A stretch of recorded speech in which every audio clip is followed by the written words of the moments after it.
is going to rapture us away. And we are going to escape what is going to be the most horrendous, heart-rending times this country has ever seen.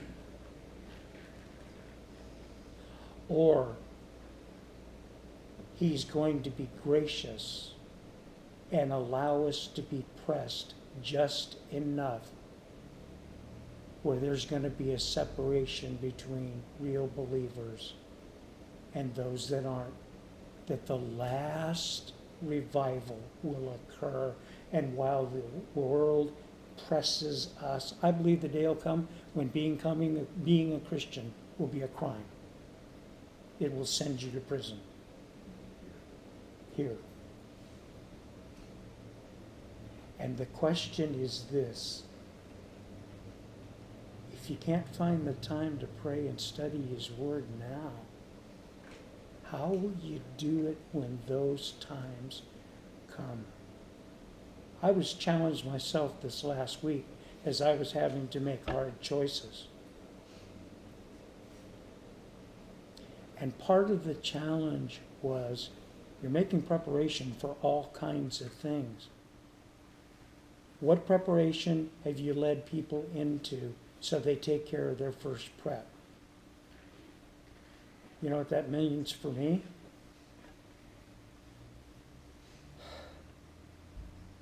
I haven't been involved in a single prayer meeting for the things we need, for the things we're trying to plan. Not one. And if we're not willing to seek the face of God corporately as if it's prep number one, if we can't get it down now, what the heck are we going to do when they're standing at the gates? Now, I have to answer that question for myself. And frankly, everybody here who knows what I'm talking about, you got to answer it for you too. In the Old Testament, they put it this way: how are you going to run with the horses when the time comes when you can't even run with the footmen? You need Jesus before you need preps. You need to be able to hear His voice. Had somebody put it to me this time, one time, and I found it to be true. When you're a pastor and somebody calls you on the phone and said, I've had an abortion and I can hear my baby crying from the flames. Is my baby in hell? You better know what the Word says, and you better have some Jesus on tap. When somebody's in desperate circumstances, you better be prayed up before you run into them. And you better have a word from God for them and to be able to put their hand in His. Because if you didn't take the time, and if that's not where you're at, you're worthless to them. If you're a believer and your relationship isn't tight with Jesus, notice I'm not talking about what you do wrong or don't do wrong. Man, this is a whole other level. This is being in a place with Him where the Word is more important to you than breakfast. Where prayer time, if something else has got to go, it's got to go. The relationship is that tight with Jesus. That's what Jesus is saying. It was to the very ones that thought they were following after Him hard.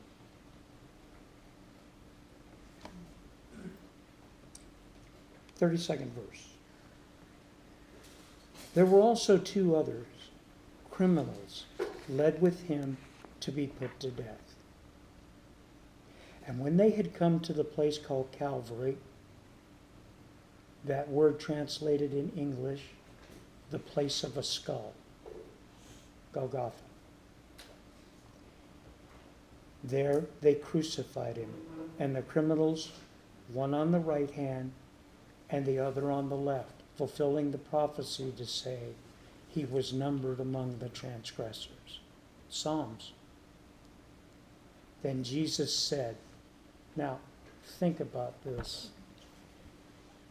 He's been lied about by the people who are most respected in the religious community. His family has been ripped away from him. 11 of his closest friends have abandoned him. And one that heard everything he said was the one that turned him in. He didn't own anything. He's been beaten to a pulp.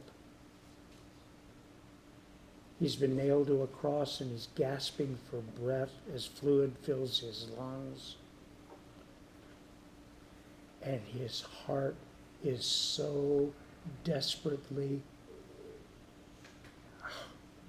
in love with those people that his principal concern is that God forgive them. Now that's some kind of unusual love. Would you agree with that? As a human being, I know what it feels like to want to just reach out and just slap the podwadding out of somebody. I'm willing to bet everybody in this room does too. I know what it's like to have somebody in the church, I'm not talking about this one, in my Christian experience, do something really nasty to me and then show up and want me to minister to them.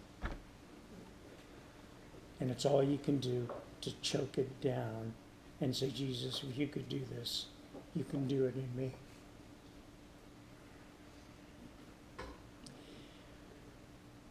I had some hard decisions to make this last week.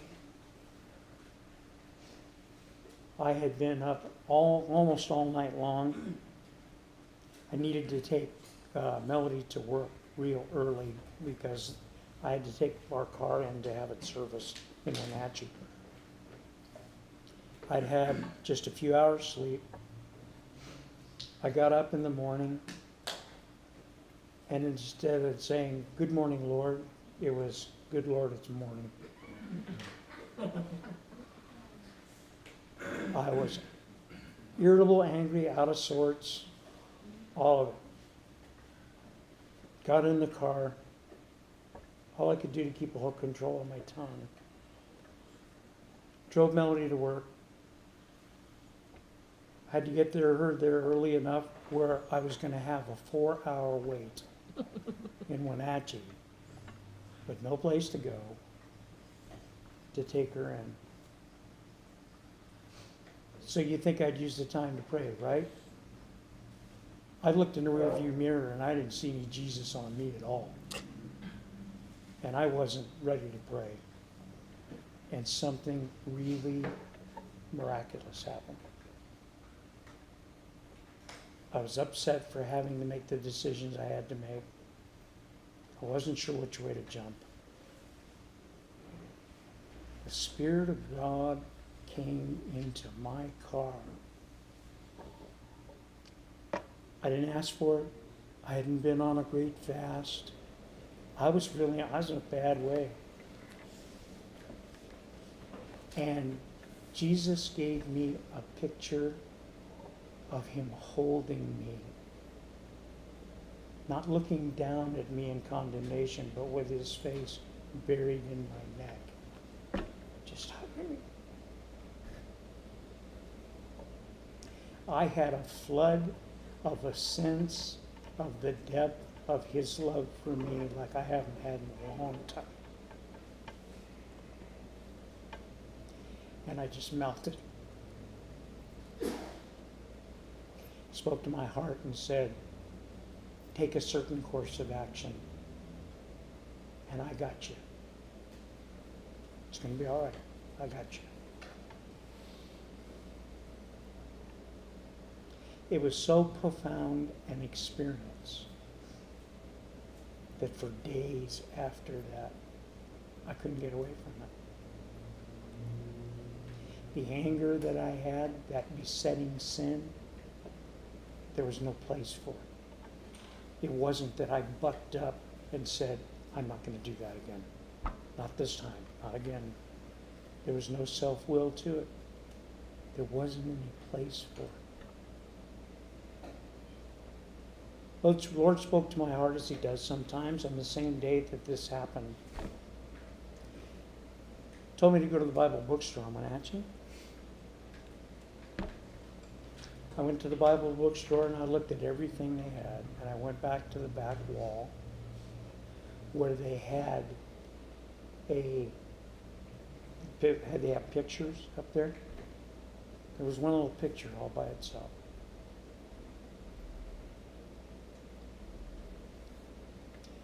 You know what the picture had on it? A lamb being held by Jesus with his face buried in its neck.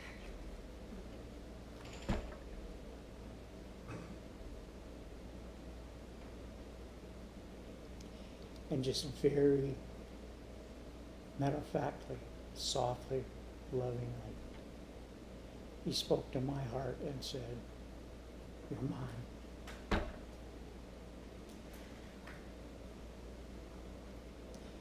I bought the picture, and I've got it. One of the things that's come about because of some expenses that we have and the necessities for finishing some projects that we're committed to. There was no way to do it financially on what we had. Right after I asked the Lord what I should do, telephone rang. It was the vice president of a healthcare organization for whom I had worked in the past. Said, we have a facility that's got troubles. I know the man to be a believer. And he said, and I believe you're the man to fix it. And I said, well, I don't know that I can do that. I have obligations. And anyway, he says, we'll make accommodation. The job's about an hour and a half, hour and 45 minutes from here. But it does allow me to be back every Sunday. It allows me to be available by phone. And we're not going anywhere. Melody's going to be here. And we're going to see each other a couple times a week. And hopefully this project won't last terribly long. But it's going to meet everything we needed. And Jesus told me, he says, I got this. It's going to be okay. So if you hear anybody say, a pastor's leaving, you look at him, smile politely, and say, you're a liar. That's not what's happening. Okay? The reason I tell that story is not only to let you know what's happening. The same Jesus that knew what I needed,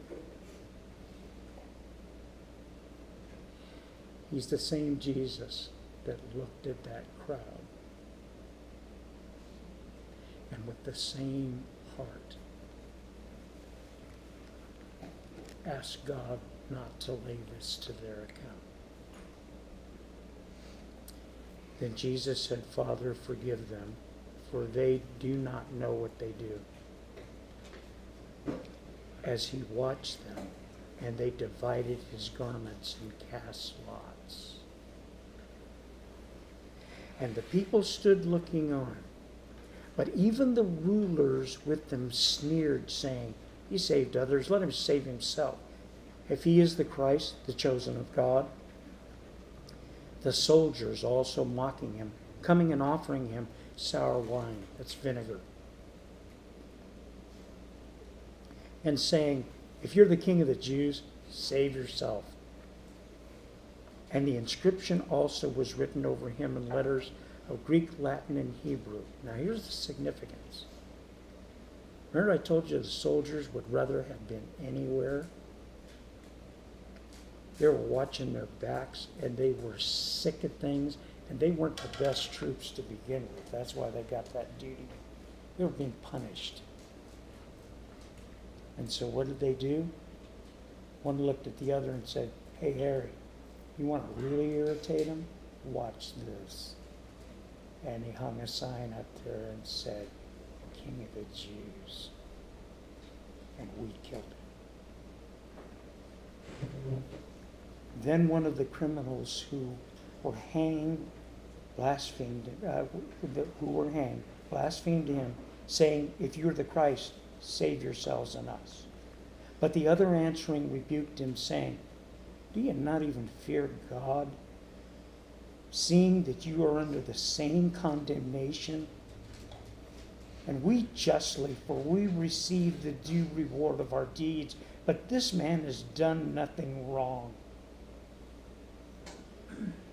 Two men, equally guilty, both confronted with Jesus and the cross. One man looked at the cross with contempt and in arrogance, blasphemed Jesus. Another man, guilty of the same crimes, is confronted with Jesus, and something different happens in that man. He sees his own sin. He owns his own guilt. He knows he's in the presence of the Creator of the universe. Say, how you know that? This man has a flash of insight that you can't catch in English.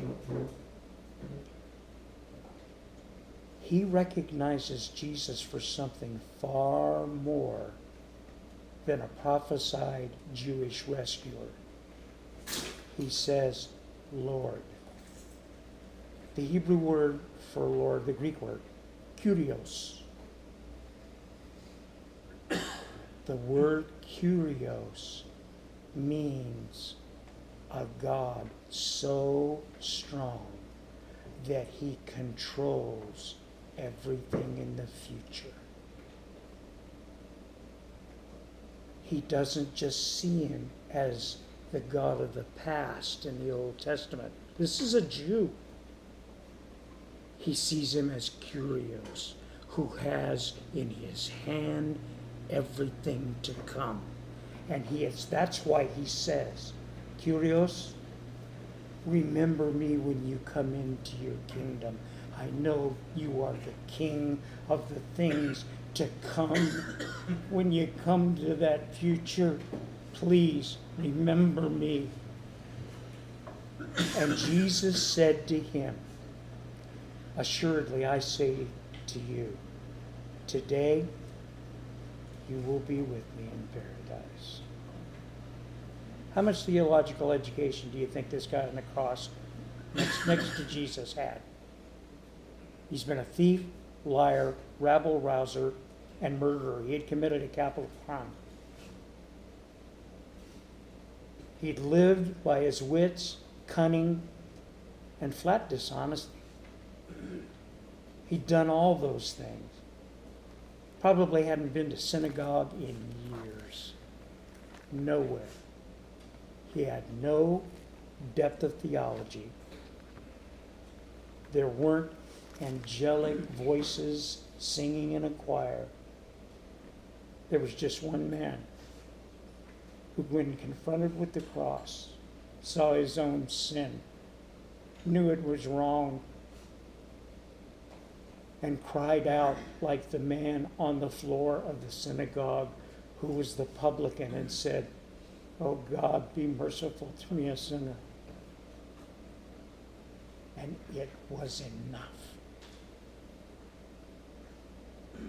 If you're here and you're plagued by ideas that somehow you're not holy enough, you don't know enough, you don't have anything enough, what you are is desperately loved by Jesus. He's holding you tightly, even when it feels like you can't see him. He's got your entire future in his hands. And he loves you. desperately. Even when you're unlovely. Now it was about the 6th hour, and there was darkness over all the earth until the 9th hour. Then the sun was darkened, and the veil of the temple was torn in two. Remember, as we discussed in Leviticus, the construction of the temple, there was the outer court with the altar, the laver, the inner court with the table of showbread, with the menorah, the 7-deal oil lamp that sat in there, the altar of incense for the incense, and then there was a huge veil that prevented anybody from seeing into or walking into the next compartment. And in that compartment was the Ark of the Covenant and the mercy seat. Inside the Ark of the Covenant were the stone tablets of the law, was a container of manna to remind them that they had been fed when there seemed no way out in the wilderness. There was the branch when they were trying to pick the priest, the high priest, and they had men come with a branch, a dead branch, lay it before Moses, and the one that sprouted, the man that had the one that came to life would get it. That was in the box. That's how Aaron got there. And the mercy seat was the place where the sprinkling of blood was supposed to go. The high priest would wear a garment that had bells sewn all the way around it. And once a year he would take the blood from the sacrifices on Passover. And he would walk in one side, and they would have the rope tied to his foot, and the other priests would hold it. Because if he went in with any unconfessed sin, he would immediately die before the Spirit of God. It would kill him. No man can face God without a covering of blood and a confession of their sin. That veil was all that separated men from death. And when Jesus died, God split that veil from the top to the bottom, from him to us, and gave you and I as believers the right to do what only high priests could do before that time. We can step right in before the very throne of God. And he'll hear every petition we have.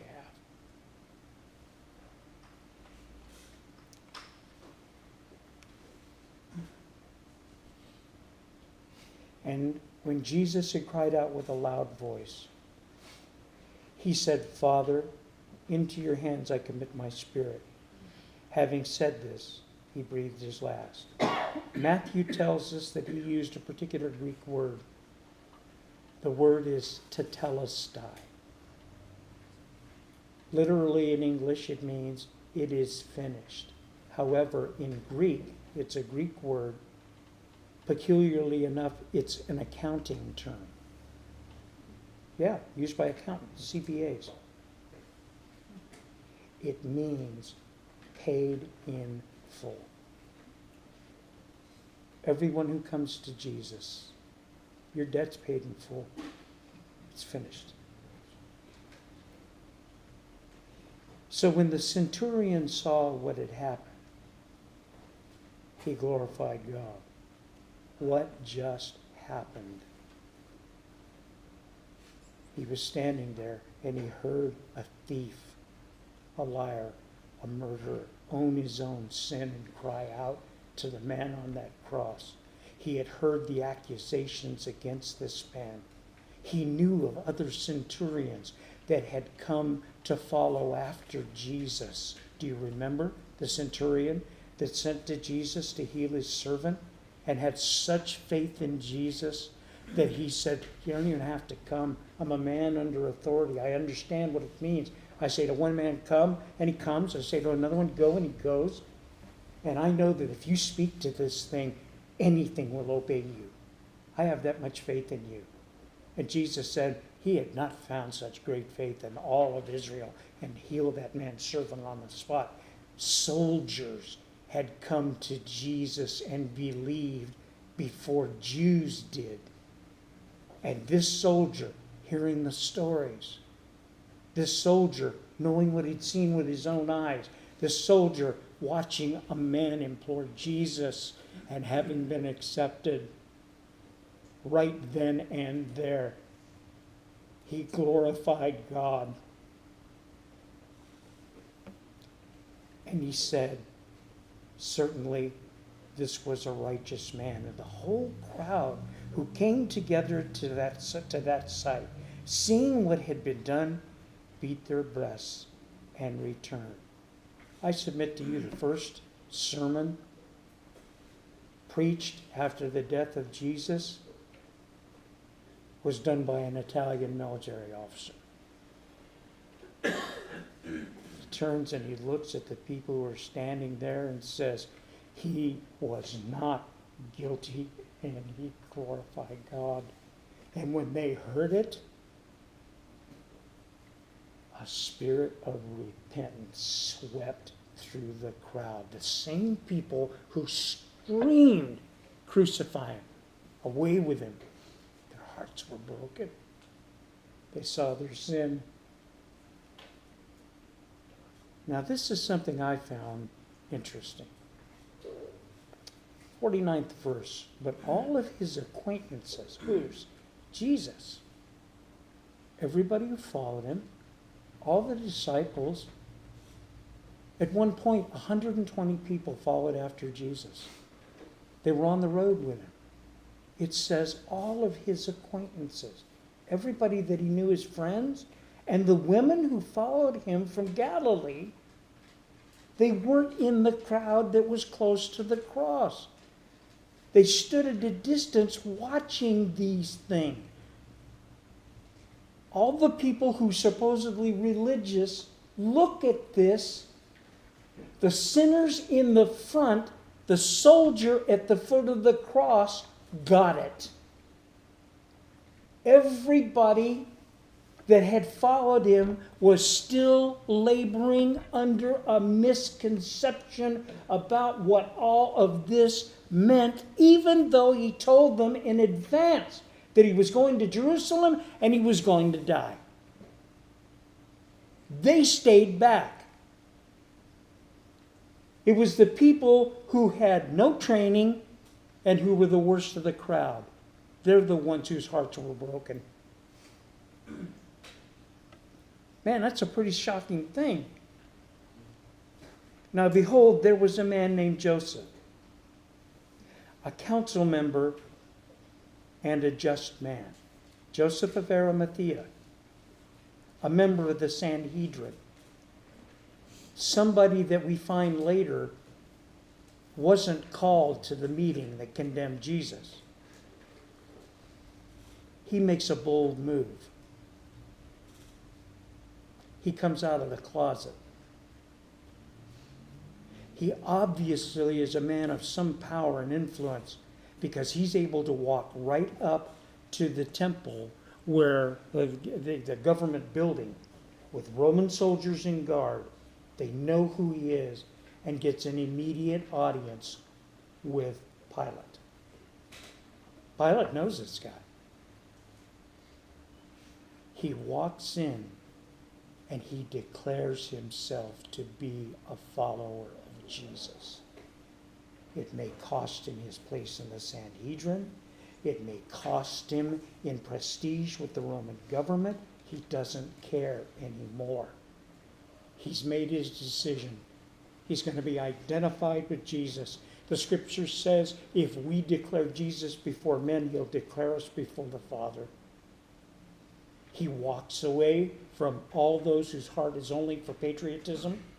He walks away from those whose heart is just for the evil of staying in power, he walks away from every group and he goes to him and he begs the body of Jesus. He had not, a good man. He had not consented to their decision and deed. He was from Arimathea, a city of the Jews, who himself was also waiting for the kingdom of God. He was like everybody else. He was looking for the rescue. He was looking for the Messiah. Then he took it down, wrapped it in linen, laid it in a tomb that was hewn out of the rock, where no one had ever lain before. That day was the preparation, and the Sabbath drew near. They were getting ready for the Sabbath day. And the women who had come with him from Galilee followed after. And they observed the tomb and how his body was laid. And they returned and prepared spices and fragrant oils. And they rested on the Sabbath according to the commandment. Everybody who followed him backed off a distance. The women who had followed him, they're going to take care of a dead man. It's over. It's finished. It's done. They don't want to break the Jewish law, so they prepare the spices and they wait to go anoint his body until after the Sabbath. So here's the scene for next week. Everybody is demoralized. The only people who are getting it are people who weren't even followers of Jesus until they stood at the foot of that cross. The man who commanded the squad that beat the nails into his hands and his feet has come to understand the truth. Everybody who followed Jesus was ready to close the book. It was finished.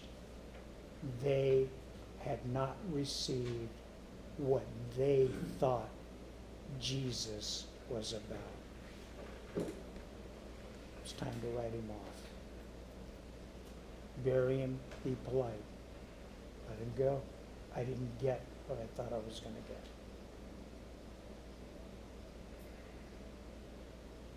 And then there were two guys on a road to Emmaus.